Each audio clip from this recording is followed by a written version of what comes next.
told you guys that they were going to come out on the radio station and give you some updated information in regards to this whole mess between Shirley and Ernesto Williams, which is now her estranged, soon to be ex-husband. And Steve had to put his stamp on everything too, because y'all not coming up for Marjorie out here in these streets, because when he see you, he gonna run up on you. Y'all know I got the clip. Let's get to it. All right, Steve, I'm going to just start by saying that my estranged husband is in jail. He's been in jail for over a year, since about right after the 4th of July of 2022. And recently, some phone calls from last year between he and I were leaked. And on those calls, you hear me saying you were winded going up the stairs at your home, and Marjorie looks at us as the help. And right here and now, I want to apologize to you and Marjorie for what I said. As much as I wish I could, I can't take it back. I can't. I said it, and I want to apologize. It was definitely not me trying to add to what you and Marjorie already have going on in your lives right now. But the fact that these tapes were released, it does seem like everyone is coming for you, I should say, at this time, including me. But in reality, the tapes have nothing to do with what you and Marjorie have going on. It was just me running my mouth in a private conversation, or what I thought was a private conversation. And again, I apologize. I feel terrible. I make no excuses. I said what I said, and there's no denying it. There's no taking it back. Back then, when the phone calls happened, I was trying to stand by my man, be supportive wife. I've been married to this man for 8 years. I had no idea that all this was going on with him. I had no idea. And the charges that he's facing are horrific. They are really bad. I for sure did not want your name mentioned in any kind of way associated with my mess. So I had to call you. I had to tell you it was a hard call for me to make. But I called you. And I want to clear something up, Steve. You did not introduce me to him. I met him through a friend. I should say an ex-friend now. Anyway, so back to what I was saying. I had to tell you he was in jail. It was going to come out. I didn't want you to hear it from anyone else. I wanted you to hear it from me, because I knew once the police and everyone, got involved, and they were already involved, and they found out who his wife was and who she worked with and all of that, and that's you, Steve Harvey, it would become, a real big story, because it's your name. And like I told you, Steve, when I called you, I didn't want to call you. I mean, I was embarrassed. I was hurt. I felt so stupid, and, I felt betrayed, humiliated. It was just terrible. I mean, I kept saying to myself, how is this my life? Police and jail and all of this. It was just something that I didn't, I'd never experienced anything like this. The police came, they took my car. I was at the salon getting my hair done. They rolled up, took my car. I had to have my stylist take me home. I had to move in with friends. I lost my house. I lost everything. Oh, and when I look back, I see now that was kind of a metaphor for what was about to happen in my life. The thunderstorms were coming. They were coming. The next day was the last time I saw him. He was arrested the very, very next day. I didn't even know he was arrested. I couldn't get in touch with him. I got a call from the jail, and I didn't answer it because I'm like, who would be calling me from jail? I looked at my phone like, jail? Where'd this call? It just didn't compute. So I just ignored it. But he got word to me through one of his friends. They texted me that he was at Fulton County Jail. So The next time he called, I picked up, and that was him that had called earlier from jail. And, he told me what happened. I thought he would be getting out in a couple of days because that's what he told me. But of course, here we are a year later, those days turned into weeks, the weeks turned into months. And like I said, I don't, this is just on and on every day. It's just something. And my life has just been a nightmare ever since. And it's still going on, Steve. I mean, I had no idea that those tapes would be released to the world.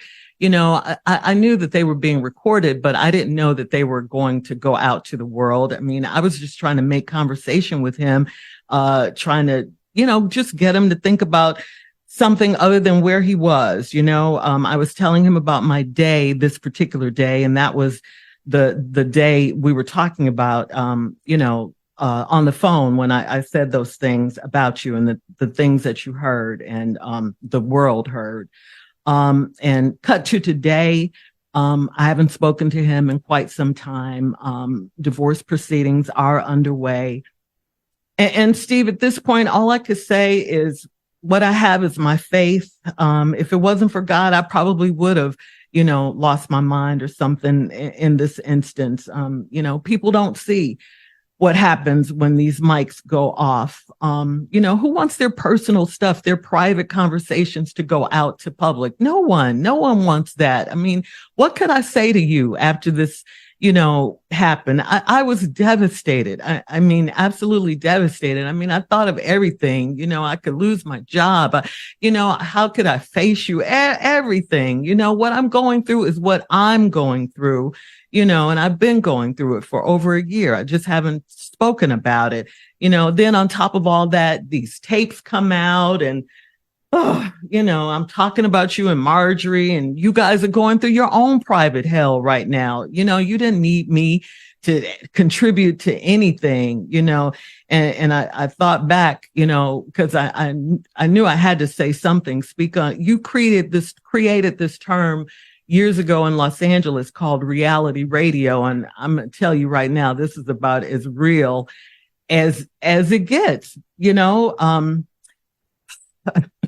Sure. And the reason I'm here before you now, I wanted to say it live on the radio, is because your name is in it. We've been friends for a long time, Steve, and these jail calls were made public, and I wanted to give you and Marjorie a public apology and to ask for your forgiveness publicly. I just wanted to have a real moment with you. And, I have to tell you, I've been coming to work every day because, it's my only safe haven right now. It gave me a place where I could still be myself and forget my troubles for a little while, and just, do my job. I want to thank you guys. I want to thank you, of course, Steve, Tommy, Junior, and of course, my girl, Carla, for the space and the grace that you guys have shown me. This is a very difficult time in my life, is if you can imagine. I love you guys. We're family, and I thank you. And I just want to thank everyone. I'm just trying to live. I'm sorry for what you and your wife are going through right now in your life. And I hate your names were dragged into my drama because you certainly don't deserve it. Say this to you, Shirley. We have known about this right after it happened. Right. But we can't get in nobody's marriage and just go, girl, what you doing? What you thinking? What you feeling? Didn't say nothing. Right. They didn't want to say nothing. We didn't want to talk because we didn't want to talk about it, and we wanted to create for you a space where you could come to work and have some moments, because I know what it's like. And you did. To get beaten and eaten alive. And so it became, for us, let's just be there for her. And when you want to tell us, when you will tell us. Yes. When you're ready. Now, good thing you had Monica, Mississippi Monica, who has been with you this whole ride. You did confide in her. So Monica would keep us posted, but until you wanted to invite us in, we were just left over here as a support system. And so we were just, yes. I'm sorry, I didn't mean to interrupt you, but can I just say this? Is I look at you guys as my family. We all are family. A lot of times there was a time when we saw each other more than we saw our actual families. And, you know, it was just so hard for me I'm a private person, you know, but we all have our stuff. We talk afterwards. We're friends. We're all that. It was just hard for me to bring this particular thing up. I was just so embarrassed, you know, and humiliated. And I just felt like a fool. I felt so stupid. And, you know, I couldn't. It's not that I didn't want to talk about it. I just couldn't find the words. And that's the honest to God's truth. I just couldn't come to you guys. You know, if you had come to me, I would have opened up, but you know, I understand, but I couldn't. It was too much. It was just too much for me at that time, you know? Okay. Shirley, we get, you know, my wife and me, we've been getting beat up for the past 2 weeks. But when something like this happens, you know, our motto has always been to never address bloggers. Right. And we don't give it no room or steam. No life. No, nothing. Because we know who we are and we know whose we are. And so we don't address bloggers. When this came out, it's a little bit different because it's not gossip, rumor, or malicious lie. It came from the inside circle. Because we are inside circle. We are family. And so when it came out, you know, Marjorie is on baby watch right now. We got another grandchild coming and the baby's due any minute. So Marjorie's over there on baby watch. She's just doing grandmama duty. And Marjorie don't really get into all this right here. And so I didn't really, you know, look, I'm so used to getting beat up, but I didn't know how Marjorie was feeling about everything that's out there. Mm-hmm. Because these bottom feeders are just beating my wife up. And even though we've made a conscious effort and we said we're not going to address it, I'm tired. And so when this came out, this is how the devil worked. I'm going to pile it on. I'm going to go get somebody that worked for me. Because one more time, God don't come. God, the devil don't come for those he got. He sends the ones he has. So now I'm going to get me a government employee that needs some money, that work in Fulton County. I'm going to get a hold of him. I'm going to release these tapes. I'm going to get him to need a little bit of money. I'm going to give it to this female blogger, and she going to get a little bit of money. And now I'm going to soak them. But the timing of it was ugly because of everything else that's going on right now. And it made it look like Shirley was piling on. Mm-hmm. And that wasn't her intent, but it happened. Like I say, I understand.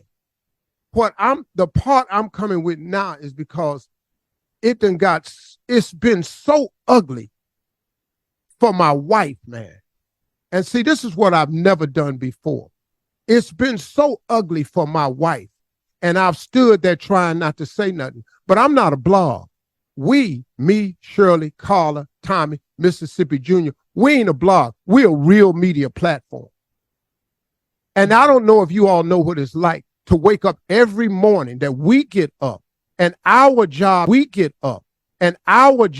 mission is to brighten your day. And it don't matter how dark our day is. We got the job to be the morning show. And we got to put on the show. And Tommy come in here with Junior coming here off a crisis with sickle cell. Tommy come in here with bad news. Tommy get hit with cancer. Shirley going through her life right here. Carla got a whole family over here. She got to deal with these people down at the school about her kid. She got to take her black daughter down to this school and try to make the best way for her. Everybody got crosses to bear. But we got to come in here anyway, and we got to be the morning show in spite of what's happening in our life. When it ain't funny or fun or inspirational or motivational or informative at all, we just in here trying to make it. So I get it. Here's the deal. I'm going to tell you something. I'm going to do a list of facts. My wife asked me not to do it because she said, Steve, all them haters going to do is flip anything you say and reverse it. Okay, cool. Well, you're doing it anyway. And you out there just lying about my girl. And you got her this, and you tearing away at her character. And I don't like what you're doing to her. I don't like the timing of this jailhouse release because it just seemed like it added more and it came from the inside. I'm tired, but she got to be tired. The woman I married is a good woman. She the best thing ever happened to me. She's God-fearing. She's loyal. She's faithful. And she's a kind and loving person. I don't care what nobody says. And y'all quit talking about she was in my other marriage and ruined it. She didn't. She was nowhere around that. My marriage, I got divorced in 2005. My marriage was over when the Kings of Comedy was out. Y'all ain't know that though, did you? It was over then. It wasn't worth a quarter then. It took us this long to get to the divorce. That's when the official paperwork came out. But in 2005, let me hip you to something. I had nothing. I lost the radio show we were on in LA on March 23rd, and I lost the only TV show I had May 10th.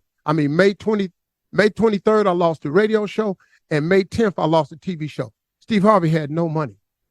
Got with Marjorie again, New Year's Eve, met her, talked to her. She was with her kids in Hawaii. We got together in 2006. We had nothing. She didn't marry into no lap of riches. I had nothing. When I asked her to marry me at the end of 2006, and then she said she wanted to get married in 2007, I sold it too soon. I got to get some stuff together. She said, what? I said, baby, I ain't really got nothing. I'm trying to build. She said, I'm going to get in there and build with you. We got married in 2007. Do you know what I was doing in 2007? Nothing. We had four stations in 2005. 4. We built this. All of us built this. We had 4 stations. We turned this into something. But that woman got down in that foxhole with me and turned this into something. In 2007, we got married. In 2008, we found out that somebody had stolen 7 years of my tax returns. I ain't gonna mention no names. And we owed the government $22 million and we in debt. But then guess what? She stayed with me in that. Then guess what? In 2009, I got Family Feud. In 2009, the book came out. In 2012, the talk show came out. I'm telling you, this woman got in the hole and built this with me. She didn't steal nothing. And I'm tired of y'all talking about my girl. Because my girl is one of the best women I've ever met. And why you black ass people out there got these blogs like you just gonna destroy somebody, I don't really know what that's about. But don't worry about it because it ain't working. Because all we are now, we are a tighter two-handed circle. Thank you for doing that. And you're not going to split us up. And we're not going nowhere. And she is none of what you said she is. And she the best chick I know. Now I'm defending her. And you can feel how you want to feel about that. But that's the God in me. But now let me give you one piece of Steve Harvey. If I see your ass. Baby, he is not playing. If y'all want to hear the rest of it, y'all need to scurry on down to the Steve Harvey Morning Show and get the whole full feedback. But of course, I wanted to bring it to y'all, the little snippets that I have, to bring it to you first. Y'all check us out. 6 is Word on the Curb, y'all. Peace out. See y'all later.